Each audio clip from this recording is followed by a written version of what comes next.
This is a very nice gate problem that came in the year 2008, and this is on rectifier. So here is the problem statement. The block diagrams of the two types of half-wave rectifiers are shown in the figure below. The transfer characteristics of the rectifiers are also shown within the block. So this is the transfer characteristic curve for one of the rectifiers, and this is called as rectifier number P, and rectifier Q has got this sort of a transfer characteristic curve. It is desired to make full wave rectifier using the above two half wave rectifiers. The resultant circuit will be option A, option B, option C, and option D. These are four op-amp based circuits whose input will be, let's say, a sinusoidal waveform, and the output will be that of a rectified signal, full wave rectification. And it is employing two half wave rectifiers here. So this is P and the other one is Q. So it is employing these two half wave rectifiers, and the output should be that of a full wave rectifier. And we have to determine which of these following circuits will provide that sort of a response. Now, if you just recall from one of our previous videos where the transfer characteristic curve was discussed, and we had mentioned that it's a curve between the output voltage and the input voltage. Invariably, it's a curve between the output voltage and input voltage, and with the, let's say, with the response of P, you can see that for the negative half cycle the output is 0, and for the positive half cycle of the input waveform the output is an inverted version of the input, whereas over here the positive half cycle is suppressed, whereas for the negative half cycle, when the output is going negative, the input is going positive. So this is also another half wave rectifier, and we have to employ these two rectifiers in some combination or in some configuration, and we have to see which of these circuits provide full wave rectification. So just to recall our understanding of these transfer characteristic curves. Now, normally in the undergraduate course, we tend to look at the input-output responses based on the x-axis being the time axis. So this is a waveform of V in versus time, and let's say this is a sinusoidal waveform. Now, if you apply it to a rectifier whose transfer characteristic is like so, this simply means that the negative half cycle is suppressed and the positive half cycle will be replicated as it is. If I assume that the slope is equal to +1. So as V in increases, V out should also increase. Whereas for the negative half cycle, this is the negative half cycle or the negative input voltage. So this is getting suppressed, or the output voltage will be 0 volts. So typical Clippard circuit, one of the simplest half wave rectifiers. Next, if we have, let's say, a transfer curve like so, this means that the positive half cycle is suppressed, and when the input goes negative, the output becomes positive. So this means that the negative half cycle will be flipped version of the input. So if this is the negative half cycle, then the output will simply be its inversion. Whereas the positive half cycle, as shown here, this is equal to 0 volt. So whenever you have a positive half cycle in your input, then the output is equal to 0 volt. Third type of transfer curve might be like so, and this means that again the negative half cycle is suppressed. So this is the negative half cycle, and whenever your input is at its negative, so these are the 2 points. So for this sort of waveform characteristic, you have 0 volt at the output. Whereas whenever the input becomes positive, this is rising in positive, so the output voltage becomes negative. So output is inversion of these two positive voltages. So over here you have a positive sinusoidal waveform. Over here you have a negative sinusoidal waveform. If the slope is 1, then this is an exact replica, but there will simply be a flip in its polarity. And then the half wave rectifier might have a transfer curve as shown here. So here the positive half cycle is suppressed, and then as the voltage becomes negative, input voltage becomes negative, the output also becomes negative. And so there's a one-to-one correspondence here, and the slope is equal to +1 here. So you have the positive half cycle being suppressed, and the negative half cycle is simply replicating the input. And then in terms of full wave rectification, we can have a transfer curve like so, or as shown here as number 6 in this transfer characteristic curve. And so if your input voltage is as shown in the figure, this simply means that Vin will track the input voltage when the input voltage is in its positive half cycle, whereas for the negative half cycle, so this is the negative half cycle and input voltage is getting positive. So if this is the negative half cycle, then it is simply flipped up. So the negative half cycle was over here, the output is over here, it gets flipped up. And this is one type of full wave rectification output.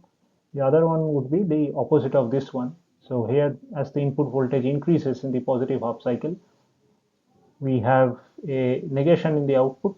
So if the input is positive, the output becomes negative. And then if the input goes negative, then the output also goes negative. So if the input is going negative here, then the output is also going negative. So basically just replicating the input. So inversion here, and then replication here. Now, for the given question, we are given the transfer characteristic of P, and we are given the transfer characteristic of Q, and normal mathematics would simply imply that if given P and Q, we want to obtain a characteristic like so for the full wave rectifier, or maybe as shown here, the second type of transfer characteristic curve possible for the full wave rectifier, then it is simply easy to show that if you flip, let's say I start with P, and then I take Q and I simply invert Q. The transfer characteristic curve of Q is inverted. And then if I add these two, so P plus minus of Q, then it will lead to an output of this form.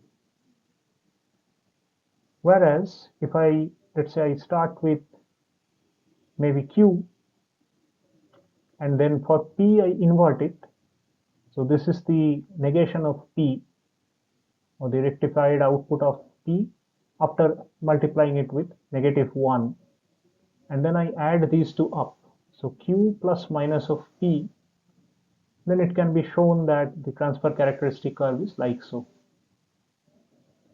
And therefore, if from an input-output perspective, if I look at it, this simply means that this output can be obtained if I add the output of rectifier 1 with the negation of the output of rectifier 2 or rectifier Q.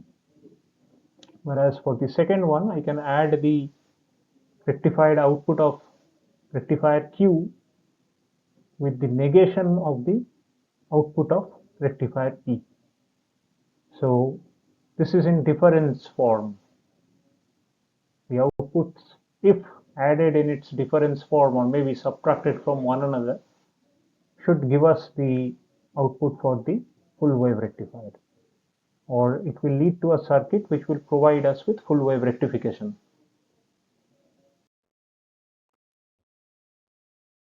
Now, if we look at the circuit options that are provided to us, so what we find here is that for circuit option A, let's assume that the output at this node is called VOP and the output at this node is called VOQ, which are the output voltages of the rectifiers P and Q respectively. And we can note that this is an inverting adder circuit, and therefore V0 is equal to minus of VOP minus of VOQ, or V0 can be represented as negative of summation of these two input voltages.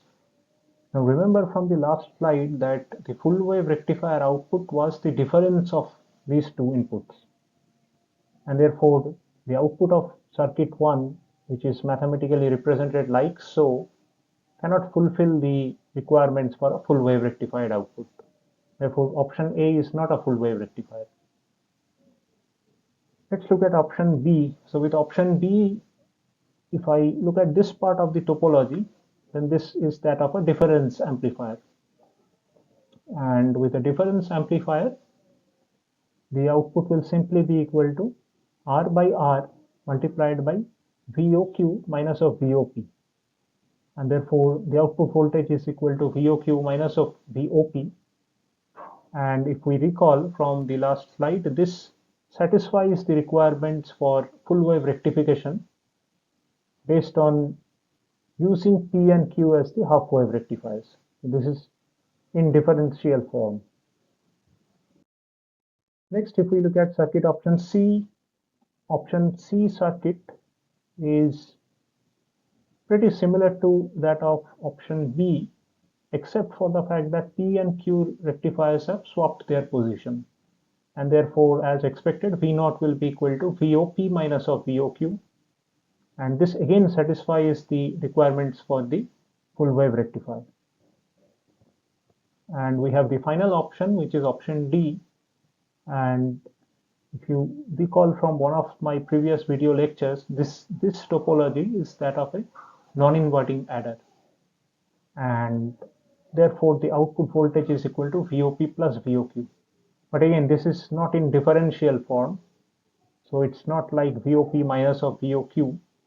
And therefore, this does not satisfy the requirements to obtain full wave rectification output if I consider P and Q to be the input rectifiers or rectifiers from which the full wave rectification should be obtained.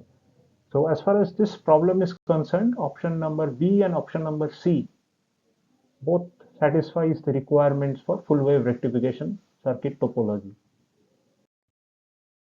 Finally, if we would prefer to look at the waveforms in terms of, let's say, output voltage versus time, which we normally do. So this is V in versus time, and then VOP versus time is shown here, or you can refer to maybe slide number 2, where it was shown how the input output waveform is for rectifier P, and then similarly for rectifier Q also we have this sort of a waveform. So these two are half wave rectified outputs. And if we look at the options and their mathematical representations, we find that option A, it was negation of VOP plus VOQ, whereas option D was the addition of VOP and VOQ. So if we start with this option only, let's say the output voltage is simply summation of the outputs of the two half wave rectifiers. So you just add these two signals, VOP and VOQ, and what you obtain is something like so. This is what you obtain. And so if you compare V in, this is V in with V0, then what we find is that V0 is simply the opposite of V in. This is the inversion of V in, or also sometimes referred to as 180 degree out of phase with the input. So V0 is equal to negative of V in for option D. Now for option A, the output is simply the inversion of the output for option D. So here it was V0 is equal to VOP plus VOQ, whereas here there is negation of that summation. And therefore V0 is equal to V in. Again, if we go about doing the algebraic addition of these two signals, what we find is that V0 looks exactly the same as that of V in. And therefore this is pretty much like a voltage follower. It is simply replicating the input voltage without the advantages of that of a typical buffer amplifier. Next we have option B. And so with option B, if we go about adding VOQ with the inversion of this signal, VOP, so these two will go up. And then if I add them up, then it takes a shape like so. So this is a full wave rectified output. And then if I take inversion of option D, then it becomes option D. So this is VOP minus of VOQ. So this is simply inverted over here in option C. Or if you want to look at the signals individually, then you have VOP here, and then for VOQ, if I take the negative of VOQ, then these two will go down, and then if we add them up, then it takes a shape like so. So that's it for this problem.